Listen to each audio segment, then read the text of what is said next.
ರೇಣುಕಾ ಸ್ವಾಮಿಯ ಮರ್ಡರ್ ಕೇಸ್ಗೆ ಸಂಬಂಧಪಟ್ಟಂತೆ public ಟಿವಿಲಿ exclusive details ನ ನೋಡ್ತಾ ಹೋಗೋಣ. ಈ ರೇಣುಕಾ ಸ್ವಾಮಿಯನ್ನ ಪತ್ತೆ ಹಚ್ಚಿದ್ದು ಹೇಗೆ ಈ ಗ್ಯಾಂಗು? ಪವಿತ್ರ ಗೌಡ ಜೊತೆ ರೇಣುಕಾ ಚಾಟ್ ಮಾಡಿದ ಲಿಸ್ಟ್ ಕೂಡ ಪಬ್ಲಿಕ್ ಟಿವಿಯಲ್ಲಿ ನೀವು ಅಂದ್ರೆ ಕಾಣಸಿಗ್ಬೋದು, ಲಭ್ಯ ಆಗ್ತದೆ, ಗಮನಿಸ್ತಿ. ಈಗ ನೋಡಿ, ಈಗ ಆರಂಭ ಏನಪ್ಪಾ ಅಂತ ಹೇಳಿದ್ರೆ, ಆತ ಚಿತ್ರದುರ್ಗದವನು. ಚಿತ್ರದುರ್ಗದಲ್ಲಿ ಎಲ್ಲಿರ್ತಾನೆ, ಆತ ಯಾರು, ಆತನ ಹಿನ್ನೆಲೆ ಏನು ಅಂತ ಈ ಟೀಮ್ ಅಥವಾ ಈ ಗ್ಯಾಂಗ್ ಏನು ಪತ್ತೆ ಮಾಡ್ತಲ್ಲ, ಅದೇ ಒಂದು ರೀತಿ ರಣರೋಚಕ. ಅಲ್ಲಿಯ ಫ್ಯಾನ್ಸ್ ಅಸೋಸಿಯೇಷನ್ನ ಅಧ್ಯಕ್ಷನಿಗೆ ಕಾಲ್ ಮಾಡೋದು, ಅವನಿಂದ ಮಾಹಿತಿನ ತಿಳ್ಕೊಳ್ಳೋದು, ಆಮೇಲೆ ಒಂದು ಟ್ರ್ಯಾಪ್ ಮಾಡೋಕ್ಕೆ ಒಂದು ಹೊಸ ಅಕೌಂಟನ್ನು ಕ್ರಿಯೇಟ್ ಮಾಡೋದು, ಇದೆಲ್ಲ ಮಾಡಿ ಆತನನ್ನು ಕಿಡ್ನ್ಯಾಪ್ ಮಾಡಿಕೊಂಡು ಬೆಂಗಳೂರಿಗೆ ತಂದು ಇಲ್ಲಿ ಆತನಿಗೆ ಒಂದು ಚಿತ್ರ ಹಿಂಸೆ ಕೊಟ್ಟು ನರಕ ತೋರಿಸೋ ತನಕ ಕೂಡ ಪ್ಲಾನ್ ಮಾಡಿಬಿಟ್ಟಿದ್ರು. ಹೇಗೆ ಪಿಕ್ ಮಾಡೋದು, ಎಲ್ಲಿಂದ ಕರ್ಕೊಬಾರದು ಅಂತ. ಪತ್ತೆ ಹಚ್ಚಿದ್ದೇ ಈತನನ್ನ ರೋಚಕ. ಹೆಂಗ್ ಪತ್ತೆ ಹಚ್ಚಿದ್ರು ಅಂದ್ರೆ, ರೇಣುಕಾ ಸ್ವಾಮಿ ಚಾಟ್ ಮಾಡಿದ್ದು ಗೌತಮ್ ಅನ್ನೋ ಹೆಸರಲ್ಲಿ. ಈತ ಕೂಡ ಬೇರೆ ಒಂದು ಅಕೌಂಟ್ ಅನ್ನ ರೆಡಿ ಮಾಡ್ಕೊಂಡಿದ್ದ ಚಾಟ್ ಮಾಡೋಕೆ. ಕಾಮೆಂಟ್ ಮಾಡೋಕೆ ರೆಡ್ಡಿ ಹೆಸರಲ್ಲಿ ಅಕೌಂಟ್ ಕ್ರಿಯೇಟ್ ಆಗಿತ್ತು.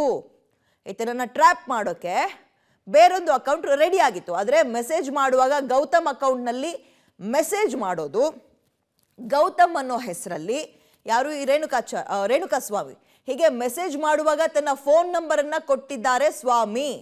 ಆ ಫೋನ್ ನಂಬರನ್ನು ಬಳಸ್ಕೊಂಡಿದ್ದಾರೆ ಈ ಟೀಮ್ ಬಹಳ ಚೆನ್ನಾಗಿ. ಮೆಸೇಜ್ ಮಾಡುವಾಗ ತನ್ನ ಫೋನ್ ನಂಬರ್ ಕೊಟ್ಟಿದ್ದಾರೆ, ಸಿಗೋಣ ಮಾತಾಡೋಣ ಅನ್ನುವಂತಹ ಹಿನ್ನೆಲೆಯಲ್ಲಿ.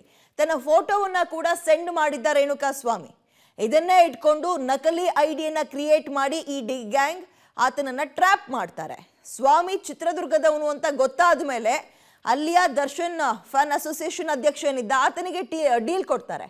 ಡೀಲನ್ನು ಪಡೆದಂತಹ ಆ ಆರೋಪಿ ರಾಘು ರೇಣುಕಾ ಸ್ವಾಮಿಯನ್ನ ಪ್ಲಾನ್ ಮಾಡಿಕೊಂಡು ಬೆಂಗಳೂರಿಗೆ ಕರೆದುಕೊ ಬರ್ತಾನೆ.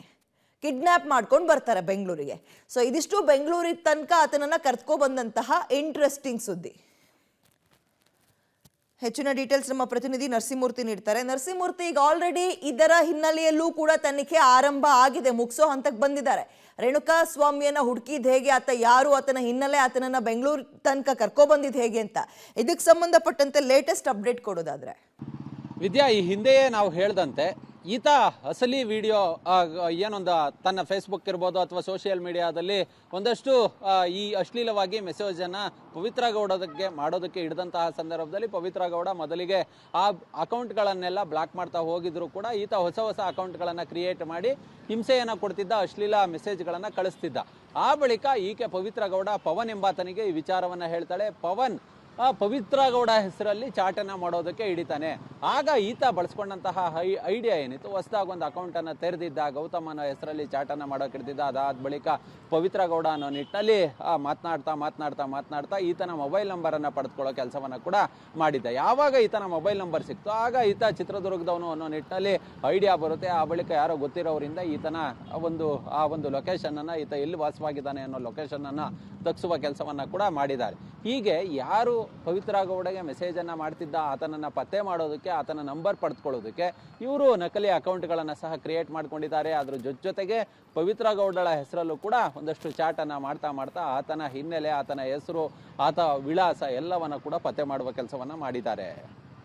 ಓಕೆ, ಥ್ಯಾಂಕ್ ಯು ನರಸಿಂಹಮೂರ್ತಿ ತಮ್ಮೆಲ್ಲ ಡೀಟೇಲ್ಸ್ಗೆ. ಇದೀಗ